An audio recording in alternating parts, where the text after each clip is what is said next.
What's good, y'all? Elvis here, back again with another episode of Better Barbering. For my new people, Better Barbering is a series that I started where I share tips and tricks that made me a better barber that other people can use to make them better barbers and ideally better people.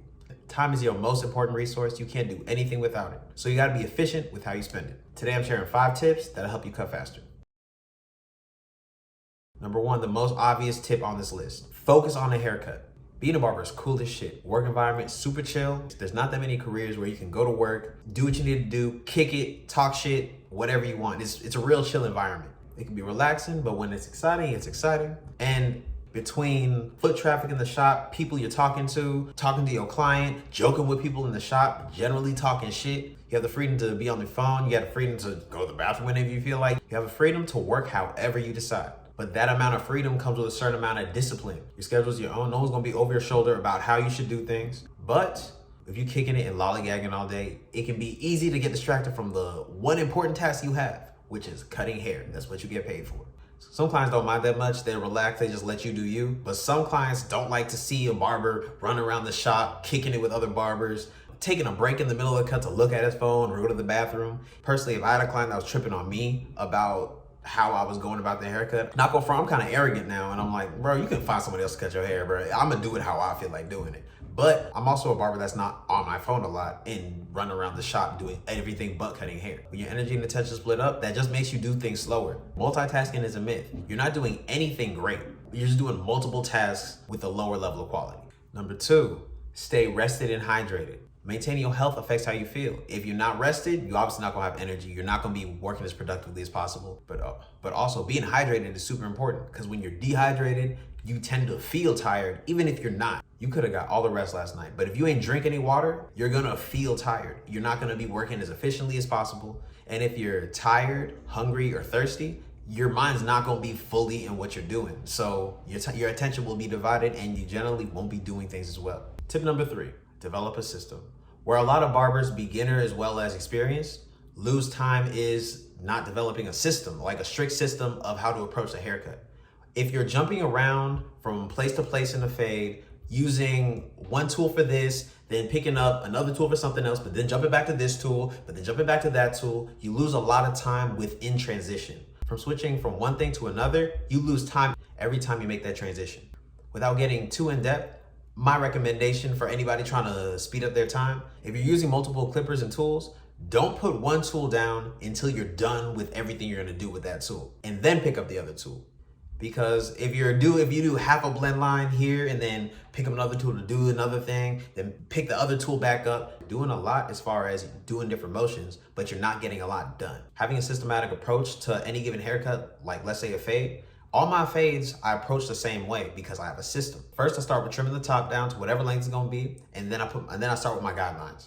And I use my detachables for guidelines, and I use my adjustable clippers for blending. And I stick to that system through the majority of the haircut. And when it comes time to detail, I can go in certain places in detail. But back when I didn't have a system, I would go in detail in the middle of the haircut. I'd be detailing certain parts of the fade before the rest of the fade's finished. And by the time I'm done with that side, I still have another side to do.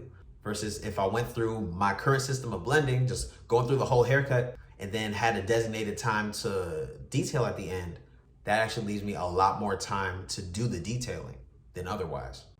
All right, tip number 4. This also kind of ties into tip number 3 as far as developing a system, but tip number 4 is move with specific intention. And it's kind of a mouthful, but what I'm getting at is when people first learn to cut hair, it's very important as far as fading, learning the scooping motion to fade.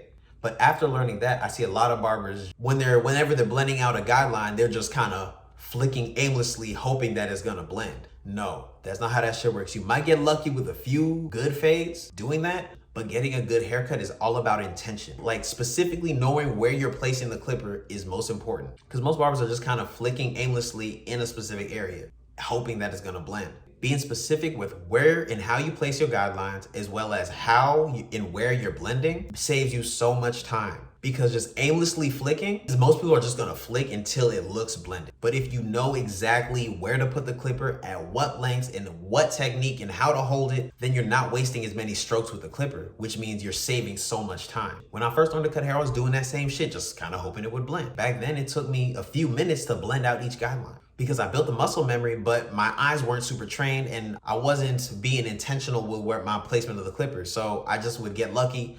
I just had the muscle memory and I assumed that as long as I repeated the motion, it would get done. Now those same guidelines, I can blend out in less than 10 seconds because I know exactly what I want the clipper to do and how to do that. Just to be clear, when I'm talking about blending out a guideline in 10 seconds, the way I fade, I just, I put guidelines all around, but I blend the sides and the back individually. So when I say 10 seconds to blend out a guideline, I mean like either a third or half the guideline around the head.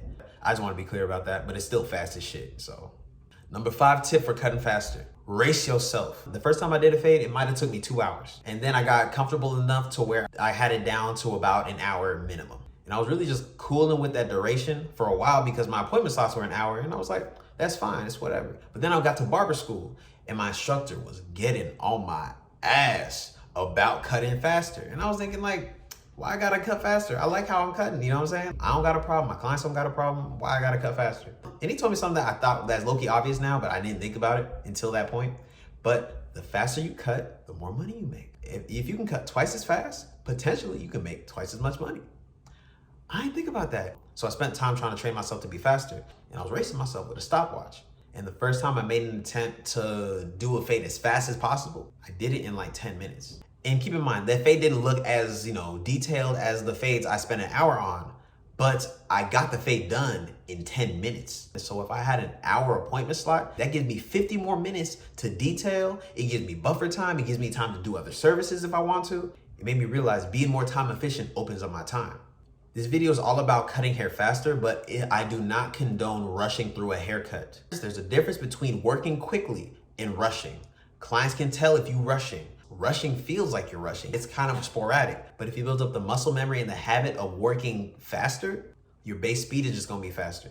Learning how to cut faster made me a better barber. It increased my quality of life.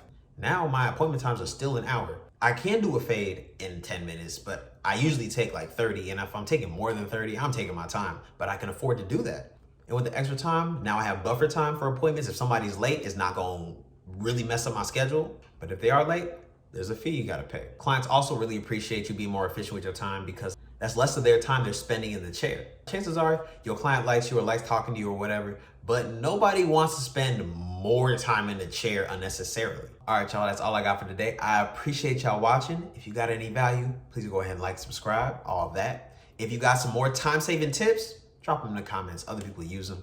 But if you haven't already, follow me on Instagram. Go ahead and follow your boy on Instagram, @CutsByElvis. But I appreciate it again. Till next time, craft over clout. I'm out.